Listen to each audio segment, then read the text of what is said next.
Hello there and welcome to the video. So last week I explored the beautiful cliffs of Kullaberg in northwest Skåne. And in today's video I continue my little van getaway by driving a bit further north into the next county of Småland to explore and photograph the great marshland of the national park called Store Mosse, which is the largest marshland in southern Sweden. Enjoy!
Sure, it's a warm day out today. The sun is out, much warmer than I had anticipated. I don't think I'll be needing the jacket I've strapped to my bag. And it is unusually warm for being Sweden in early April. As you might see, I'm out with a Hasselblad shooting today. I have an orange filter on, I'm shooting FP4. And still, I have rated the film for 125 with the filter on. Because you see, I've already started this roll doing some urban photography. And I had pushed the film to 400 there. I don't actually know the filter factor of this filter. I have to check that when I get back. But I think 125 will kind of split the difference and I hopefully get usable images out of the roll. Let's continue. We do have a bit of a walk ahead of us.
If you ask a person to envision wilderness or untouched nature, it's very dependent on where they're from. If you ask a Swede to envision wilderness or untouched nature, this is pretty much what they would answer or what they would envision.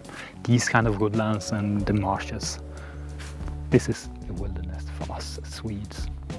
And I do suspect this is what it looks up north in Sweden. But we are still in the south of Sweden and it is a special place and it's a really nice hike. I'm enjoying myself exploring this area. But from a photography standpoint, it's not great. It's a bit too harsh of light, this clear blue sky and high sun. not the best. It kind of requires a bit more special conditions and mist or something to really shine. So mostly snapshots, to be honest. Some might still turn out, you never know. And I am very loose with metering and stuff. I do double check every now and again, but I'm basically just adjusting the aperture 1 or stop between shadows and when I'm out in the sun. And I hope that's good enough so some of the images will turn up. We're about halfway through this little round trip. It's 6.3 kilometers, I think, and we're just shy of 3 kilometers. So I better get at it so I get back to the car until supper time.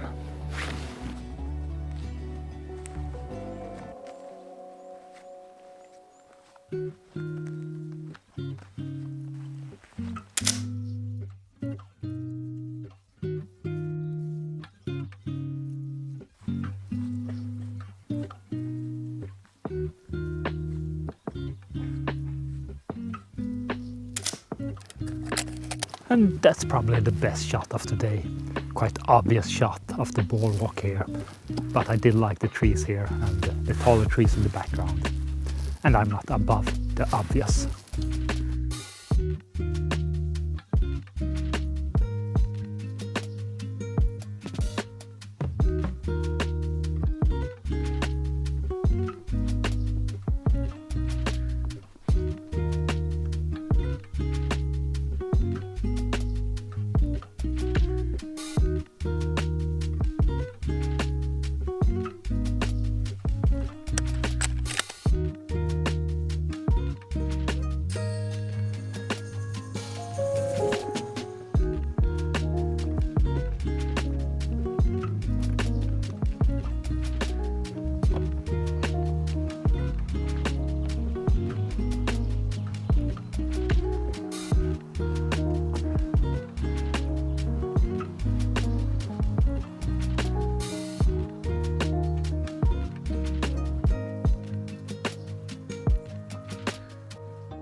So that little hike was surprisingly taxing for me. Something with the sun being quite strong, stronger than I expected, and me being from Sweden, from wintertime, I'm not used to the sun, so there's that. I should have brought a hat, but it is what it is. I initially had planned for sticking around there for sunset and cook my dinner out in the field, but no, I'm too tired for that. So I'm going to cook it up here in the van instead. And to be honest, I didn't find anything there that I felt was warned to stick around for sunset. It is what it is. Better luck tomorrow. Now I'm going to have some dinner and just relax in the van.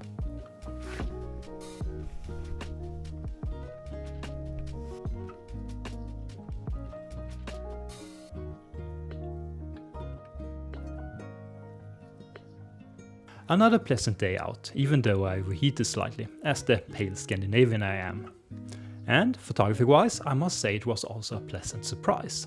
I was very doubtful out in the field, as you heard, but I am very happy with the results. I do think that orange filter helped a lot. And by the way, the filter factor was written on the side of the filter, and it was apparently 2 stops. And I pushed the film to ISO 400 in developing. I don't normally push FP4 at all in developing. I stick to box speed typically. So I kind of went with ISO 400 because I could find that time in the massive developing chart. Ilford himself doesn't state any push times for Rodinal, my developer's choice. So I thought that's a good enough place to start as any. I ended up doing 20 minutes in Rodinal diluted to 124 and normal inversions. And that produced decent enough negatives. A couple of blanks though, a fact we'll return to in a future video. But the ones that actually contained images look good. Totally workable. And these are my 2 favorite images from that day. The last one is probably the one that encaptures the vastness of the marsh the best. But my favorite is that tall tree in its surroundings, with the branches sticking in the side out of focus. Perhaps a bit of a cliché, but I think it works this time.